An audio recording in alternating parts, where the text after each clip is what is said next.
defender, porque supõe do meu ponto de vista, uma demanda de superioridade no plano da dignidade, e que eu tenho caracterizado, como aparece nos 3 artigos anteriores, como marcados pela visão do Rui Barbosa, com a regra do Rui Barbosa sobre a igualdade, que a igualdade se deve tratar desigualmente os desiguais na medida em que eles se desigualam, e nessa formulação, tendo como referência de exemplo principal a prisão especial, ela reivindica direitos diferentes a partir de diferenças de status entre os cidadãos. E esse tipo de demanda é muito diferente da demanda da singularidade, por exemplo, do reconhecimento da singularidade no Quebec, também dos movimentos multiculturais nos Estados Unidos e dos direitos diferenciados no Brasil, seja de indígenas, quilombolas ou de outras minorias, onde, do meu ponto de vista, a ênfase na diferença é vivida como a condição deles experimentarem igualdade no plano da dignidade. Então, isso seria radicalmente diferente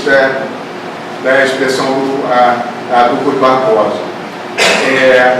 Uma palavra a mais, eu já vou concluir para a gente ter uma discussão. Estou concluindo antes do tempo, eu de fato corri, porque eu fiquei preocupado com a hora que que a moça disse que não havia que encerrar. Esse é o artigo do número 3 aí no slide. Ele existe hoje em inglês, porque ele foi publicado numa revista inglesa, na Critique of Anthropology, e não está no repositório, porque eu não tenho permissão para colocar no repositório por questões de direito autoral da revista. Mas eu só estou mencionando aqui, porque um aspecto interessante para pensar essas questões desse artigo é que ele originalmente tinha sido uma tradução do número 2, que eu traduzi para o inglês, mandei para eles dizendo que era uma tradução, que é algo que já tinha saído na revista contemporânea, que é uma revista de sociologia da UFSCar. Eu disse a eles que já tinha saído lá, e eles leram, eles acharam que não teria problema sair em inglês, o que é raro, porque em geral as revistas não aceitam a tradução, seja aqui ou seja lá. Mas um dos pareceristas anglófonos fez uma série de comentários que, quando eu recebo esse tipo de comentário, sem nenhum juízo de valor da minha parte, mas em geral eu coloco o artigo de lado ou mando para outra revista, porque ele pedia muita alteração, em geral eu acho que não vale a pena. Mas nesse caso, eu achei que valia a pena, porque ele me convenceu. Ele me convenceu primeiro de uma coisa, que eu não estava conseguindo comunicar o que eu queria para o mundo anglófono, que eu achava que estava razoavelmente bem escrito em inglês, mas tinha outros problemas de comunicação. E ao escrever, eu também acho que eu esclareci melhor algumas questões que não estavam tão bem elaboradas no texto em português. Se isso se transformar, de fato, numa coletânea com os dois, eu tenho que ver como fazer esse ajuste. Mas no momento que eu apresentei aqui rapidamente, a partir desses slides, foi o desenvolvimento, de todo modo, das minhas ideias e das minhas preocupações de pesquisa, desde o início com o problema da desigualdade, que aparecia na problemática da diferenciação,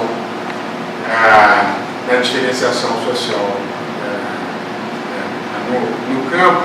isso associado também a uma preocupação com ideias de justiça, né? que é uma diferenciação que implicava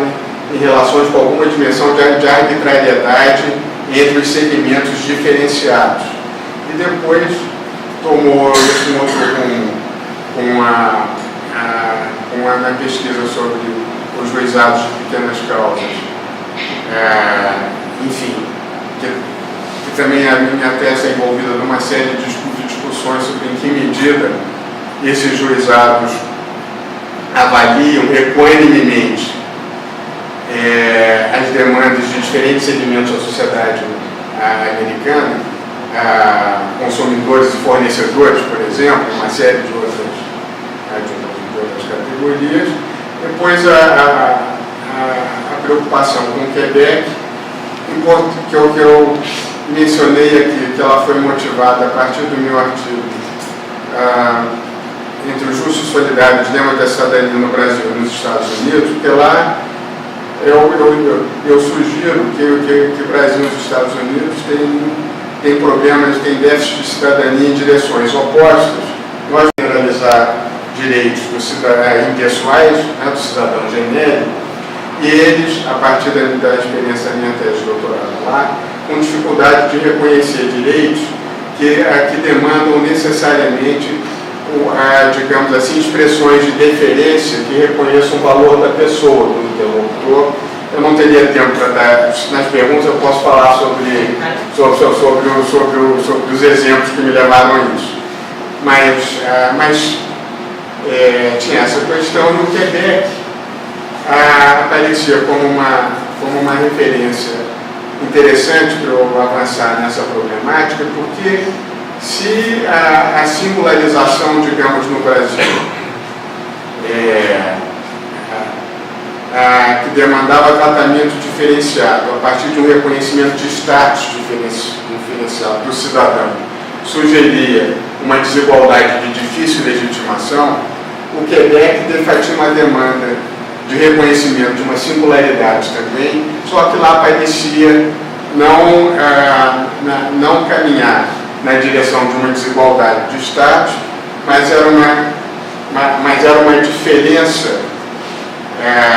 digamos assim, de tratamento, vista por eles como a condição de terem a sua dignidade igual a dos anglófonos reconhecida. Bom, com essa exposição rápida, eu vou encerrar a minha exposição nesse momento,